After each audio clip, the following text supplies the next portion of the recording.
प्रिय दर्शकों, star moon astro channel में आपका हार्दिक स्वागत है। मैं ट्रेसी गौतम एस्ट्रोलॉजर। आज हम लगन के अनुसार कौन सा रत्न धारण करें इसके विषय में बात करेंगे।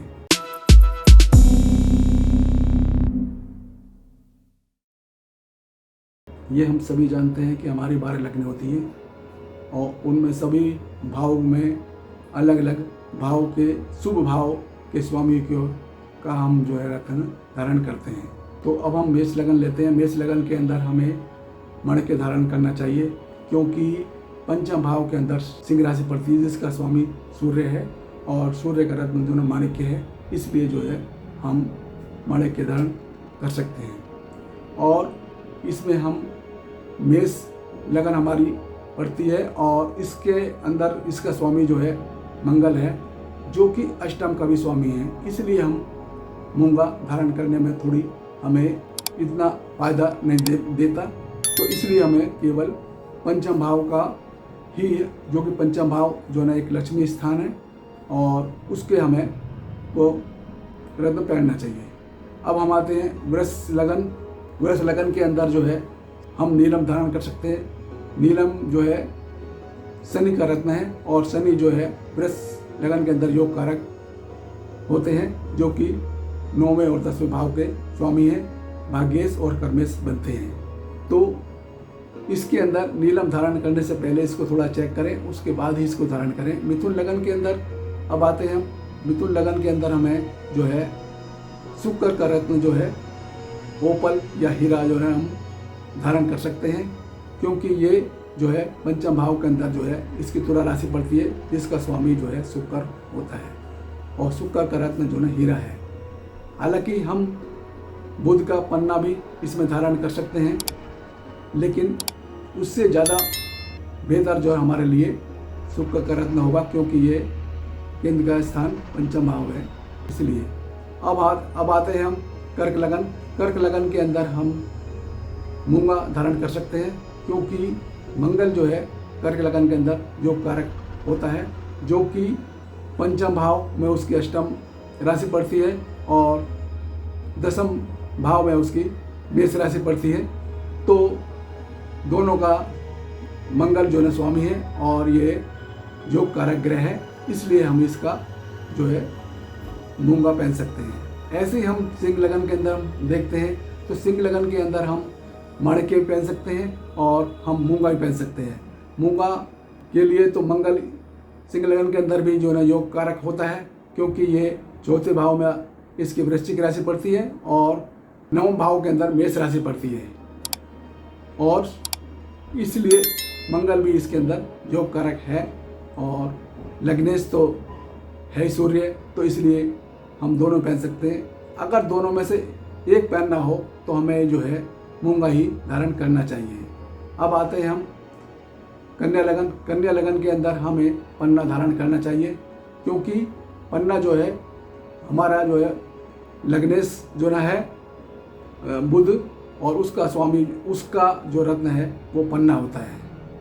हालांकि हम ओपल या डायमंड भी डाल सकते हैं, लेकिन उसको हम इसलिए नहीं डाल सकते क्योंकि वो दूसरे भाव का स्वामी भी शुक्र बनता है, और इसके कारण क्योंकि वो दूसरा स्थान हमारा मारक है, इस वजह से हम उसको नहीं डाल सकते। तो पन्ना ही हमारे लिए बेहतर है। अब तुला लगन के अंदर अगर हम आते हैं देखते हैं, तो तुला लगन में हम नीलम धारण कर सकते हैं, क्योंकि ये शनि इसके अंदर योग कारक होता है, चौथे और पंचम भाव का स्वामी होता है। फिर इसके अंदर वही एक बार शनि की है कि उसको हम एक बार चेक करें, उसके बाद ही हम धारण करें। इसी तरह से वृश्चिक लगन के अंदर हम देखते हैं, तो वृश्चिक लगन के अंदर हमें पीला पुखराज धारण करना चाहिए, क्योंकि ये दूसरे भाव में इसकी धनु राशि पड़ती है और पंचम भाव के अंदर मीन राशि पड़ती है। दोनों ही भाव में ये गुरु उनके कारक हैं और उनमें अच्छा फल करते हैं, उनके ही हमें पीला पुखराज हमें धारण करना चाहिए।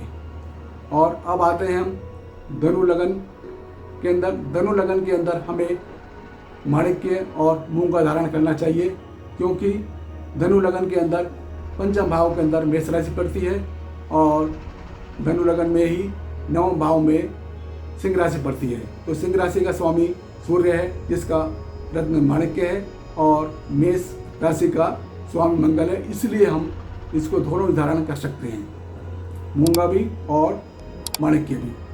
अब आते हैं हम मकर लगन के अंदर। मकर लगन के अंदर शुक्र जो है योग कारक है, और ये पंचम भाव के अंदर इसकी वृष राशि पड़ती है, और दसम भाव के अंदर जो है तुला राशि पड़ती है। तो इसमें जो है यह शुक्र जो है योग कारक है, और इसलिए इसका रत्न जो है हमें ओपल या हीरा पहनना चाहिए। अब आते हैं हम कुंभ लगन। कुंभ लगन के अंदर हमें जो है शुक्र का रत्न पहन सकते हैं, और हमें शनि का रत्न भी पहन सकते हैं। शुक्र के लिए हम जो है हीरा या ओपल, और शनि के लिए हम नीलम पहन सकते हैं, क्योंकि कुंभ लगन के अंदर भी जो है शुक्र जो है योग कारक है। यदि अगर हमें एक रत्न पहनना है तो कुंभ लगन के लिए, तो हम शुक्र का रत्न ओपल या हीरा पहन सकते हैं। अब आते हैं हम मीन लगन। मीन लगन के अंदर जो है हम जो है पीला पुखराज पहन सकते हैं,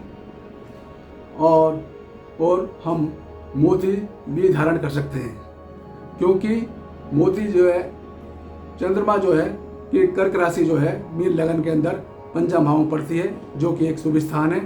तो हम पीला पुखराज भी धारण कर सकते हैं, और यदि अगर हमें एक पहनना है तो हम जो है मोती धारण तो हमें करना ही चाहिए मीन लगन के अंदर।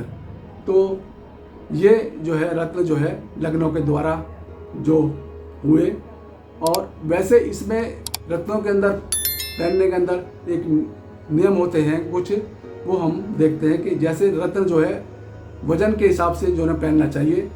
जैसे मान लो एक व्यक्ति का वजन जो है 50 किलो है, तो उसको 5 रत्न, वैसे रत्न जो है सवाया के अंदर जो है पहनना चाहिए, यानी कि उसको 5.25 रत्ती के अंदर जो है पहनना चाहिए। यदि मान लो 60 किलो का वजन है तो उसको 6.25 रत्ती का रत्न धारण करना चाहिए, क्योंकि 10 किलो पर 1 रत्ती, इसके हिसाब से हम जो है रत्न धारण करें, और सवाया के अंदर हम रत्न धारण करें। दूसरा, शुभ तिथि शुभ वार के अंदर जो हमें रत्न को धारण करना चाहिए, और शुक्ल पक्ष में जो है इसका धारण करें रत्नों को। और हम जो है चतुर्थी और नवमी और चतुर्दशी के अंदर हम रत्न धारण ना करें, और इसी तरह से हम अमावस्या और सूर्य संक्रांति के अंदर भी हम इसको धारण ना करें, और ग्रहण काल हो उसमें भी हम इसको रत्न को धारण ना करें। और इसी तरह से हम जो है मल मास, श्राद्ध मास, विशेषकर अधिमास के कृष्ण पक्ष में जो है हम इसका धारण ना करें। और वैसे देखने में ये भी है कि जिस वक्त हम रत्न धारण कर रहे हैं उस वक्त गोचर के अंदर यदि वह ग्रह नीच है या अस्त है, जिस ग्रह का हम रत्न धारण कर रहे हैं, तो उस वक्त हमें जो है ना वो रत्न का नहीं धारण करना चाहिए। और जब वो अपनी नीच अवस्था से या अस्त से मार्गी हो जाए तो उसके बाद ही हमें वो रत्न धारण करना चाहिए। तो आज इतना ही। यदि मेरा वीडियो आपको अच्छा लगे तो इसे शेयर करें, लाइक करें, सब्सक्राइब करें और बेल आइकन का बटन दबाएं, जिससे कि मेरी नई वीडियो की नोटिफिकेशन आप तक शीघ्र पहुंच सके। वीडियो देखने के लिए आपका बहुत बहुत धन्यवाद।